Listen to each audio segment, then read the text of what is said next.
Hola y bienvenido a Inglés con Ulkishi. Yo soy Ulkishi y esta es la lección número 7 de nuestro curso de Cero Experto en Inglés.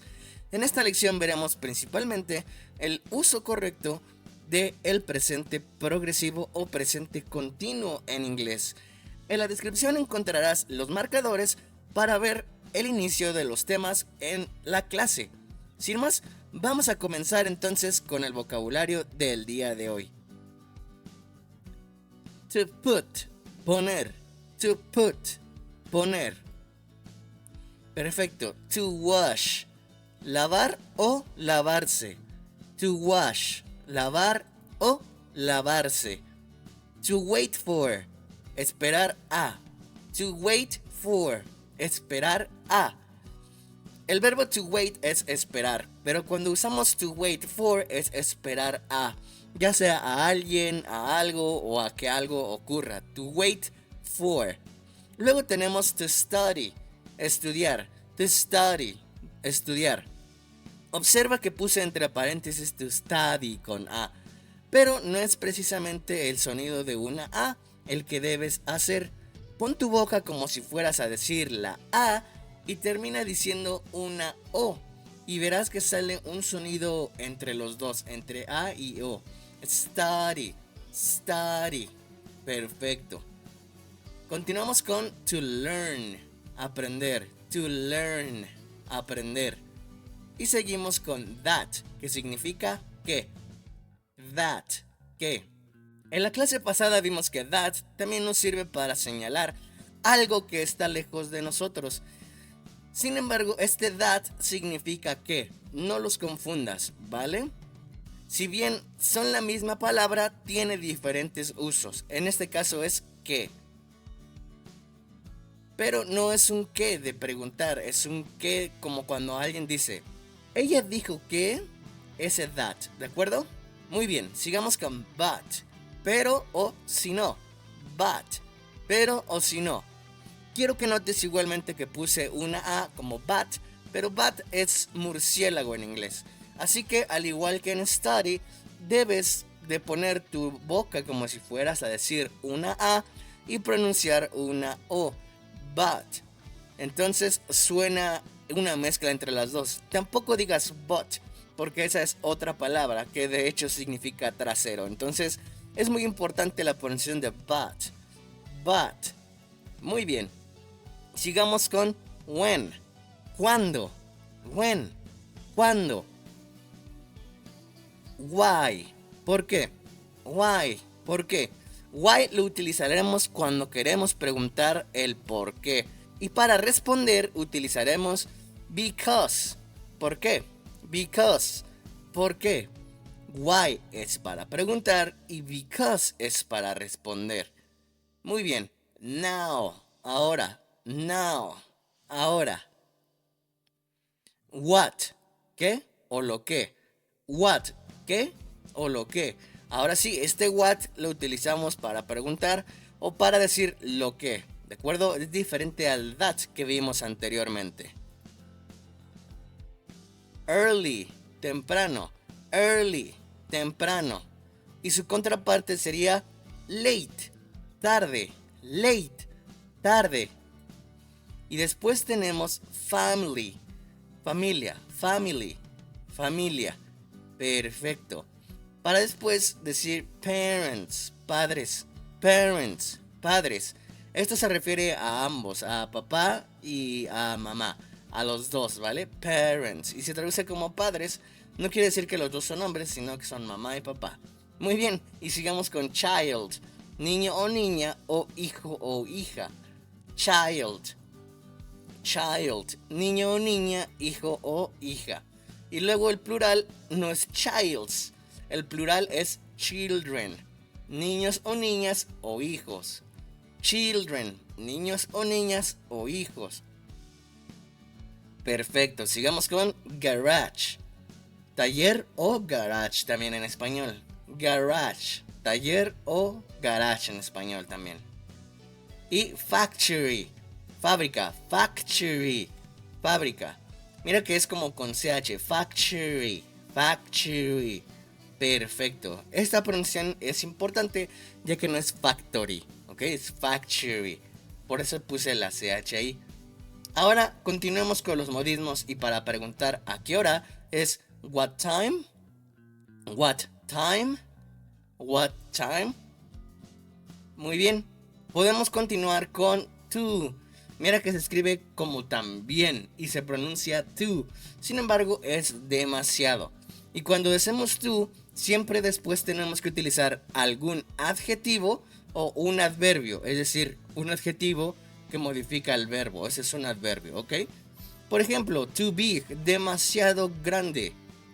Too fast, demasiado rápido. Pero la palabra fast no la hemos visto. Solamente estoy dando un ejemplo, ¿de acuerdo? Pero too es demasiado. Ahora, too much es demasiado también, pero se utiliza cuando hablamos de cosas no contables. Por ejemplo, trabajo. Too much work. No podemos contar y decir un trabajo, dos trabajos, tres trabajos, porque en general es una actividad que no se cuenta, ¿vale? Entonces, para cuando algo no se cuenta, para cuando algo no se puede contar, utilizamos much. Por el contrario, cuando hablamos, de cosas que sí se pueden contar, utilizaremos many. Too many, demasiado. Por ejemplo, too many candy, demasiados dulces. Ahora sí, los dulces sí los podemos ver físicamente y contar uno por uno, ¿verdad? Aunque sean demasiados, podríamos hacerlo. Ahora, a lot, mucho o muchos. A lot, mucho o muchos. Cuando lo utilizamos para decir mucho de algo o muchos de algo, tendremos que poner la preposición of. A lot of y el sustantivo, que por cierto, sustantivo en inglés se dice noun. A lot of books, por ejemplo, muchos libros. Y a lot solo es únicamente mucho. Muy bien. Sigamos con very much, que también es mucho, pero very much no se utiliza antes de un sustantivo, sino simplemente decimos very much, como thank you very much. Muchas gracias. Entonces también es mucho o mucha. Perfecto, y podemos empezar con nuestra gramática de la lección del día de hoy. Y vamos a comenzar con una palabra importante en el inglés, que es la palabra home. Ahora, home se traduce como casa, sin embargo se refiere a un hogar. Muy bien, tiene la connotación de hogar. Quiero que recuerdes esto, que home se traduce como casa, sin embargo en español tiene una connotación de hogar. Sabemos que casa se dice house, pero no es lo mismo decir a house que home, ¿ok? Porque un home tiene una connotación de hogar como más familiar, donde tú te sientes cómodo, ¿sabes? No todas las casas son tu hogar, ¿ok? Ahora, para decir a casa, de ir a casa o venir a casa, vamos a decir únicamente home. Me dices, Ulkishi, ¿cómo que nada más home? Tranquilo, tranquila, que ya te explico. Para home, cuando decimos a casa, no vamos a utilizar la preposición to, que es como te expliqué, que se utiliza únicamente con verbos que implican movimiento. Vamos a quitar el to y nada más decimos home. Por ejemplo, I go home. Voy a casa. She doesn't come home. Ella no viene a casa. Ese a casa únicamente es home. ¿Ves cómo después del verbo go o después del verbo come, simplemente pongo home? I go home. Voy a casa. Y no digo I go to home. Ese to debemos de quitarlo cuando decimos home. ¿Ok? Perfecto, continuemos entonces con la palabra home, porque para decir en casa se dice at home. ¿Recuerdas que cuando vimos la preposición at te dije que se utilizaba para cosas específicas o locaciones específicas? Bueno, home es una de estas locaciones donde vamos a utilizar at. Está en casa, he's at home. Estamos hablando de él. Aunque en español no es explícito, te recuerdo una vez más que en inglés siempre debemos de hablar con el sujeto explícito. He's at home. Está en casa. He's at home. O de casa, de venir de casa, es from home. ¿Vienes de casa? Do you come from home? ¿Vienes de casa? Do you come from home? Obviamente esto lo dices cuando ves a tu hermano, a tu mamá o algún familiar que compartan la casa y se sienta como un hogar, ¿cierto? Muy bien. Y con esto terminaríamos la palabra home y ahora sí comenzaríamos con el presente continuo. Antes de hablar del presente continuo, te quiero platicar un poco sobre el gerundio. El gerundio va a ser importantísimo para identificar oraciones en presente continuo, tanto en español como en inglés. Por eso te voy a explicar un poco de qué es el gerundio en español para que lo tengas más claro. El gerundio es el tiempo verbal que nos indica una acción en desarrollo. Es decir, que cuando hablas de ella se está llevando a cabo en el momento. Es decir, de nuevo, algo que está ocurriendo mientras se habla o en un tiempo en específico. En español identificamos el gerundio cuando el verbo termina en ando o yendo, como en caminando, comiendo. Estoy caminando. ¿Estás comiendo? Ese ando yendo en español lo vamos a identificar como el gerundio. Y notaste que en los dos ejemplos que te di utilizamos el verbo to be o el verbo estar antes del ando yendo. ¿Qué crees? En inglés va a ser exactamente lo mismo. Pero antes de entrar con eso, déjame explicarte que el gerundio en inglés lo identificamos con la terminación ing. Así como en español identificamos el gerundio con el ando, yendo, en inglés lo vamos a identificar con el ing. Por ejemplo, el verbo to wash, recuerda que la partícula to antes del verbo es el infinitivo. Para cambiarlo a gerundio diríamos washing, washing, lavando, ando, lavando, washing. Y el verbo to learn sería learning, learning, aprendiendo, learning. Muy bien, bien sencillito, ¿cierto? Ahora, una regla importante de escritura de la ing. Con verbos monosílabos, es decir, una sola sílaba, y que terminen en una sola consonante y que antes de esta consonante tenga una sola vocal, duplicará la consonante final antes del ing. Quiero que veas que puse el verbo put porque este verbo cumple lo que te acabo de decir. Puse arriba CVC, que es consonante, vocal, consonante. Cuando tu palabra es monosílaba y cumple el consonante, vocal, consonante, pondrás la doble consonante antes del ing. Por ejemplo, put, consonante, vocal, consonante, se duplica la T en putting. ¿Lo ves? Putting, con doble T. Excelente. Ahora sí, terminamos con el gerundio y pasamos a el presente continuo en afirmativo. Y mira, para formar el presente continuo en afirmativo, vamos a usar el verbo to be, como te dije antes, estar, ya sea en su forma am, is o are, como auxiliar.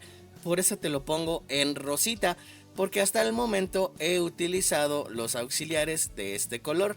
Muy bien, y después del auxiliar viene ahora sí el verbo que vamos a utilizar en nuestra oración en gerundio. Y recuerda que el gerundio en inglés se identifica con la terminación ing.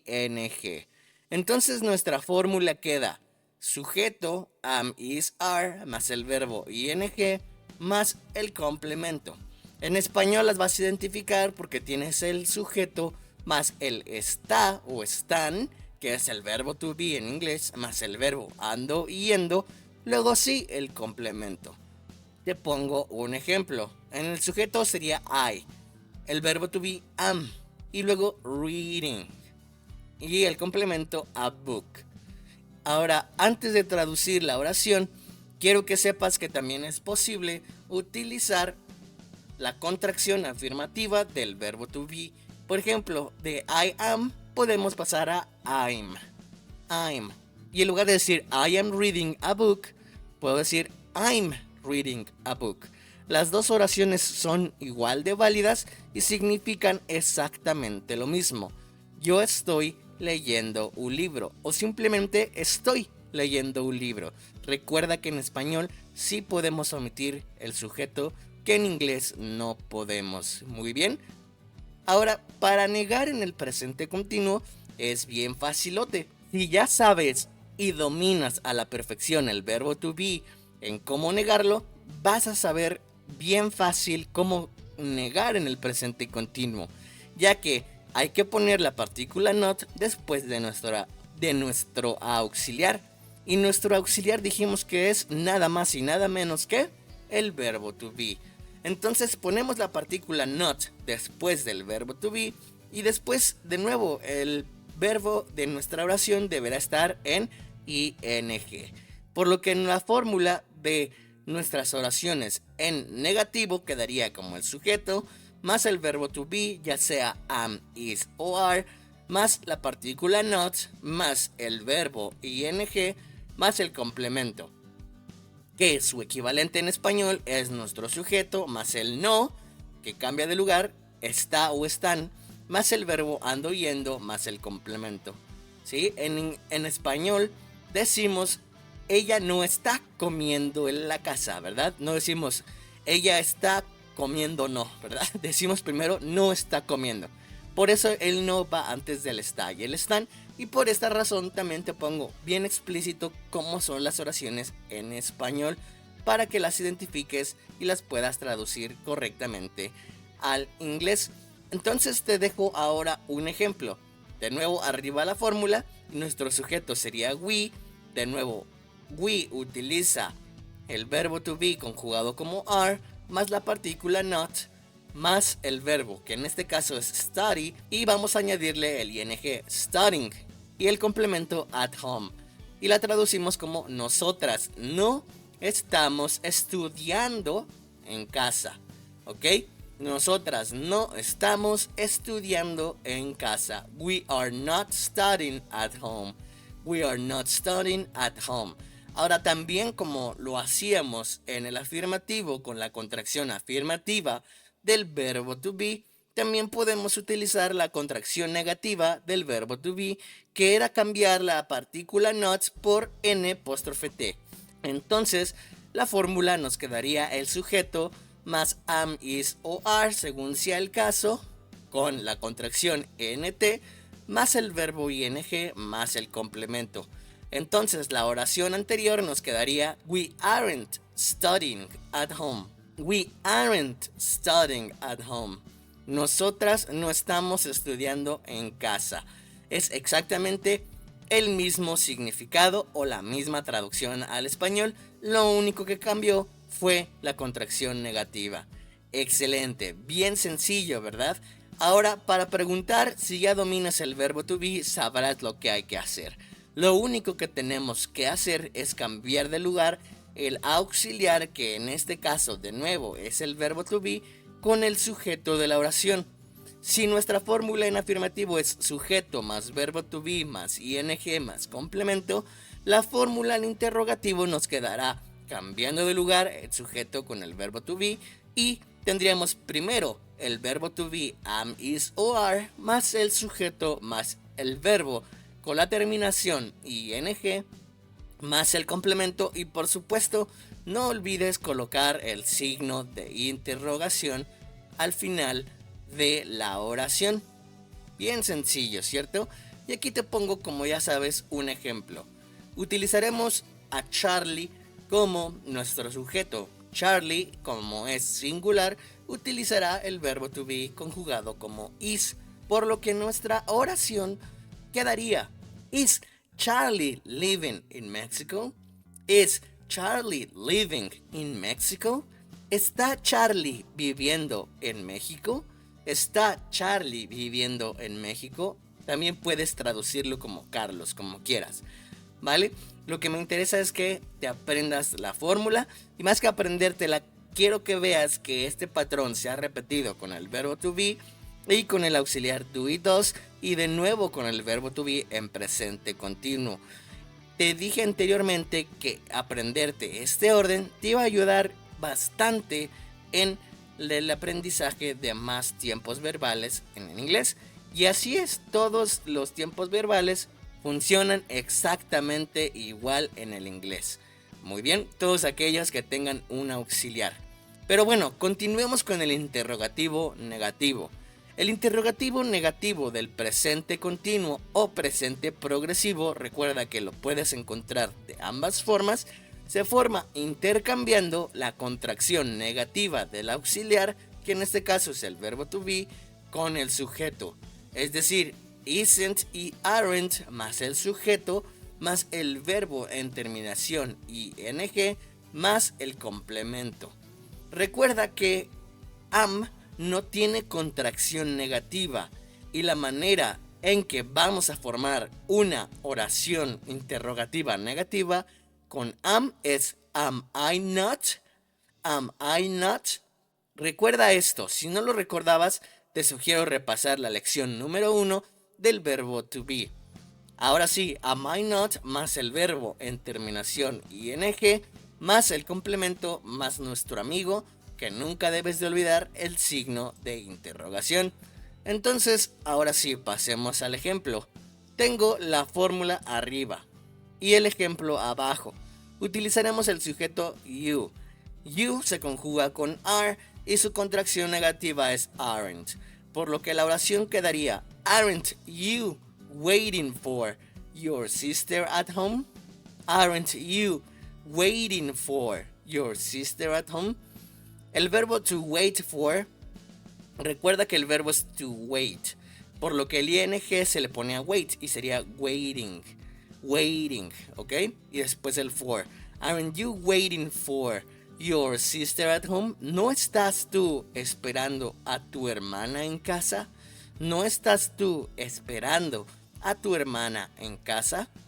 Perfecto, bien sencillo, ¿verdad? Si ya dominabas el verbo to be y cómo se van estructurando las formas afirmativo, negativo, interrogativo e interrogativo negativo de los auxiliares que hemos visto hasta ahora, no deberías de tener ningún problema.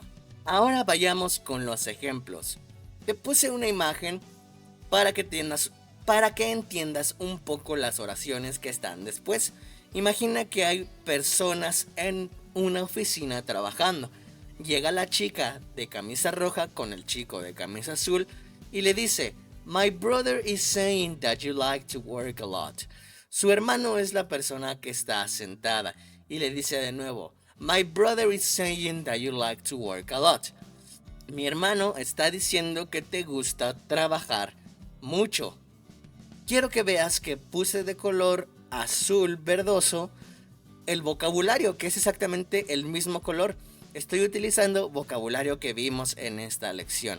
Saying that, diciendo que. ¿Recuerdas que te expliqué que that también significa que? Bueno, aquí te lo estoy mostrando con este ejemplo. Y tenemos my brother como el sujeto de la oración. El verbo to be que le corresponde es is. Y saying, diciendo en gerundio. Perfecto. Abajo tenemos otro ejemplo. Un padre escucha ruidos y ve a sus hijos con agua afuera de su casa y sorprendido sale y se pregunta: Are my children washing the car now? Are my children washing the car now? ¿Están mis hijos lavando el carro ahora? Eso lo tiene realmente sorprendido. Y es una pregunta que se hace. Y el sujeto es my children. Recuerda que children es plural por sí solo, ¿de acuerdo? Y es el plural de child, que se puede traducir como niños o hijos. Por eso my children, mis hijos. Y como es plural, utilizamos are. Are my children washing the car now? Ahora, now. Perfecto. Continuemos con el siguiente ejemplo. Hay una chica esperando en la banca de un parque muy temprano y llega otra chica y la ve y le dice: Hello, what are you waiting for? It's very early. Hello, what are you waiting for? It's very early. Y le dice: Hola, ¿qué estás esperando? Es muy temprano. ¿Sí? What are you waiting for? The question word o la palabra que es de pregunta, que en este caso es what, va antes de la oración interrogativa que estamos usando. Como el sujeto de la oración es you, va a utilizar el verbo to be conjugado como are. What are you waiting for? ¿Qué estás esperando? What are you waiting for? It's very early. Es muy temprano. Está sorprendida de que esté ahí tan temprano en el parque sola. Y ella le responde, está bien. I'm in this park because I'm waiting for my parents. I'm in this park because I'm waiting for my parents. Estoy en este parque porque, ese because, estoy esperando a mis padres. Estoy en este parque porque estoy esperando, el waiting, a mis padres. Perfecto, con esto terminamos los ejemplos y te propongo 3 oraciones para que las traduzcas y dejes las traducciones en los comentarios. Isn't the teacher taking a lot of books? Isn't the teacher taking a lot of books? Nuestra segunda oración sería Alejandro and Mary are learning English. Alejandro and Mary are learning English. Y nuestra tercera oración, Is your sister studying Spanish at home? Is your sister studying Spanish at home? Perfecto, espero que dejes tus traducciones en los comentarios y yo te las revisaré a la brevedad. Sin más que decir, te agradezco demasiado por haber llegado al final de esta clase y nos vemos en la siguiente. Recuerda dejar tu like y compartirlo con tus amigos que quieres que también aprendan inglés. Yo soy Ulkishi y nos vemos en la próxima. Adiós.